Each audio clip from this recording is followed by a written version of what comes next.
मला भारतमध्ये मला येऊ देऊ नका त्यावेळेला बोलू आपण. आता इथं साहेब कसं काय होईल तुम्हाला? अरे अरे माझा ऐका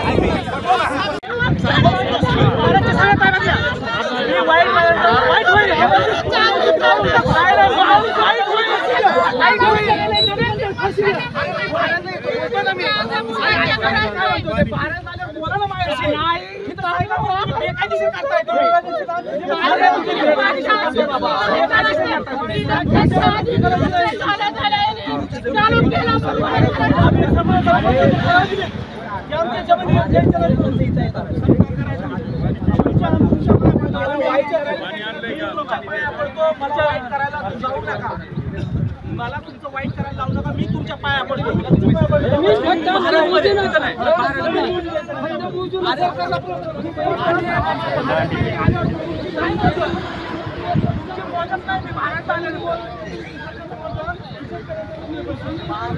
जो शक्तीपीठ महामार्ग आहे हा बीड जिल्ह्यामधून देखील जातोय। तर अंबेजोगाई तालुक्यामध्ये आज संबंधित कंपनीचे अधिकारी मोजणीसाठी आले होते, मात्र त्यांनी येत असताना पोलीस प्रशासन सर्व प्रशासनाचे अधिकारी घेऊन तिथं आले आणि शेतकऱ्याला आरेरावीची भाषा केली।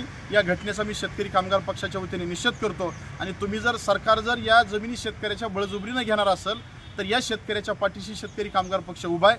आम्ही हे अशा कृत्य इथं आमच्या इथं होऊ देणार नाहीत आणि शक्तीपीठ महामार्ग हा रद्द करावा।